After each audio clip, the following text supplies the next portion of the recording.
నమస్కారం. బీఆర్కే భక్తి ఛానల్కి స్వాగతం. నేను మీ స్వీయ వర్మ. ఈరోజు మనతో పాటు స్టూడియోలో ఉన్నారు బ్రహ్మశ్రీ కృష్ణ చైతన్య శర్మ గారు. నమస్కారం గురువుగారు. గురువుగారు, పూరి జగన్నాథ్ ఆలయంలో శ్రీకృష్ణుడి గుండె ఇప్పటి వరకు ఉంది అంటారు. అసలు నిజమేనా గురువుగారు? అది అమ్మ, పూరి జగన్నాథ్ అంటే జగన్, జగత్, ఈ విశ్వం. నాథ్ అంటే నాథుడు.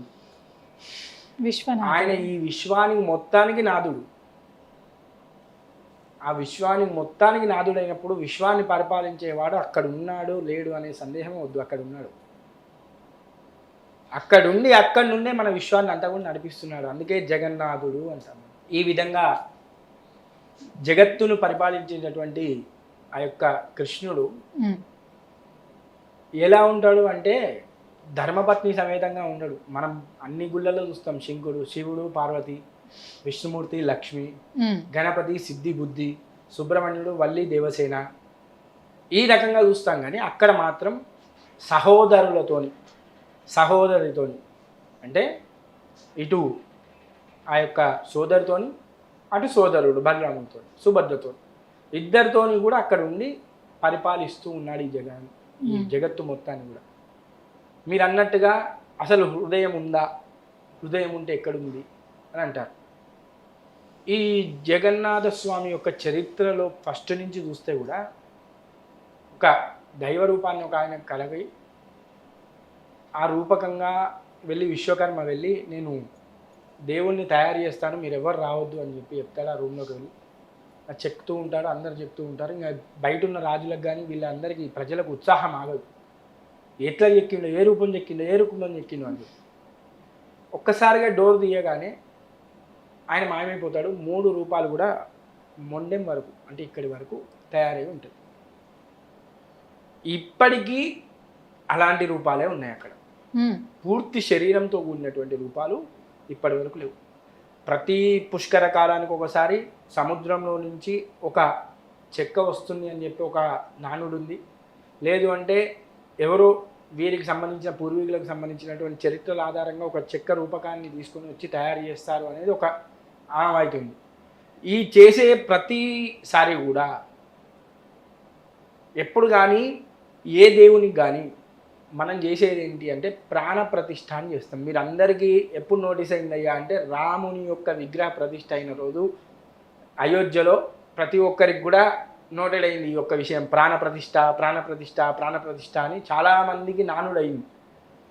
ప్రాణ ప్రతిష్ఠ అని మోడీ వస్తుండు, ఇంకెవరో వస్తుండు, ఆ ప్రాణ ప్రతిష్ఠ ముహూర్తానికి ఉంటారు. అయిందండి.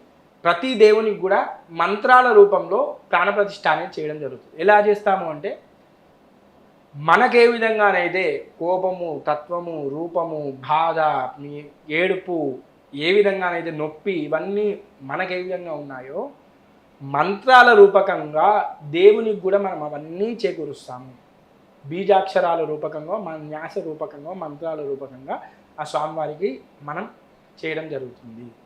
అది చేయడం ద్వారా ఏమవుతుంది? పరిపూర్ణుడు అవుతాడు. ఎందుకు అవుతాడు అంటే మనకు బాధ పోయింది అనుకోండి, దేవుని దగ్గర పోయి స్వామి నాకు బాధ అవుతుంది, ఇదవుతుంది అంటే ఆయనకు అర్థం కావాలి. అంటే ఎందుకు అంటున్నా అంటే ఈ సృష్టి మొత్తం ఉంది దేవుడు. మీరు అన్నట్టుగా మళ్ళీ దేవునికి అన్నీ తెలుసు కదా అంటారు.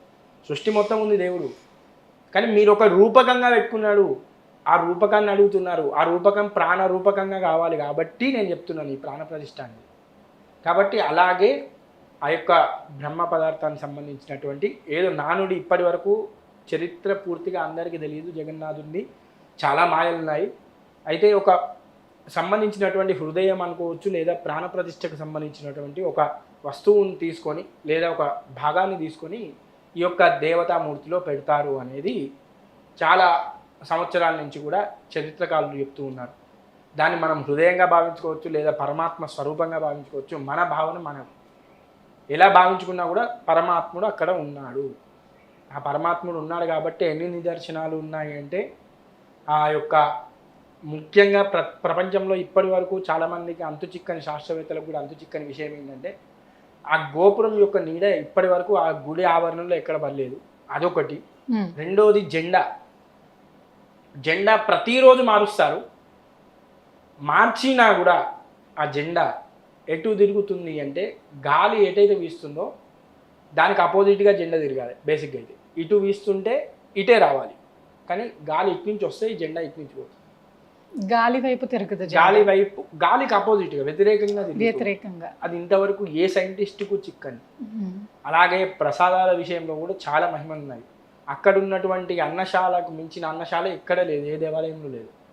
రోజు కూడా ఆ అన్నశాలలో ప్రసాదాలు ముక్కుకు బట్ట కట్టుకొని వాసన చూడకుండా తయారు చేసి నైవేద్యంగా సమర్పిస్తారు. 64 నుంచి 65 రకాల ఐటమ్స్ ఆ స్వామికి నైవేద్యం సమర్పించి భక్తులందరికీ కూడా పంచుతారు. కొన్ని లక్షల మంది వచ్చినా అది ఏం కాదు, కొంతమంది ఉన్నా కూడా అది సరిపోతుంది. ఆ విధంగా అక్కడ ప్రాశస్త్యం ఉంది. జగన్నాథుని యొక్క లీలలు చెప్పాలి అంటే మనం వర్ణించడానికి, మనం చేయడానికి శక్తి సరిపోదు. ఎందుకంటే సాక్షాత్తు కృష్ణుడే వచ్చి ఆయనకి ఇష్టరూపకంగా తయారు చేసుకున్నటువంటి రూపాలు అవి.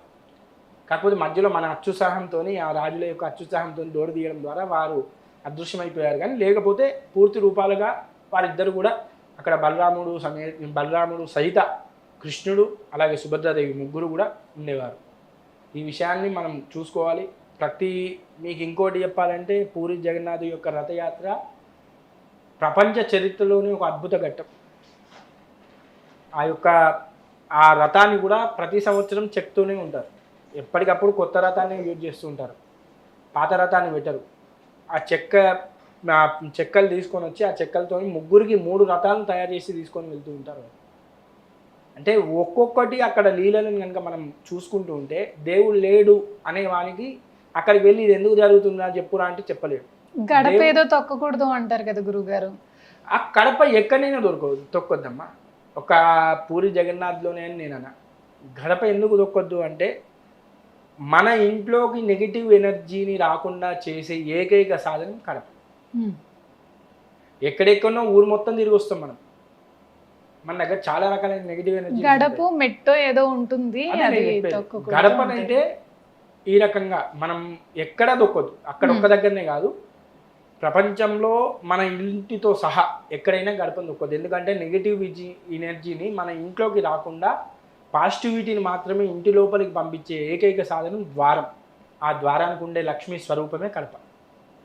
ఆ కడపను తొక్కడం ద్వారా మనకేమవుతుంది అంటే మన నెగిటివిటీని మనమే తీసుకుపోయి ఇంట్లోకి చేకూర్చుకొని మనం బాధలు పడాల్సిన పరిస్థితికి వస్తుంది. ఎందుకంటే పొద్దున సాయంత్రం మనం పసుపుతోని ఆ ముగ్గుతోని అమ్మవారిని స్వరూపంగా కొలుస్తాము. అలాంటి కొలిచే పదార్థం మీద మన కాలు పెట్టి మనం దొక్కడం ద్వారా మనంగా నష్టం చేకూర్చుకుంటాం. ఆ క్షేత్రాలలోనే కాదు, ఎక్కడైనా మనం కడపను దొక్కకపోవడం అనేది చాలా మంచిది.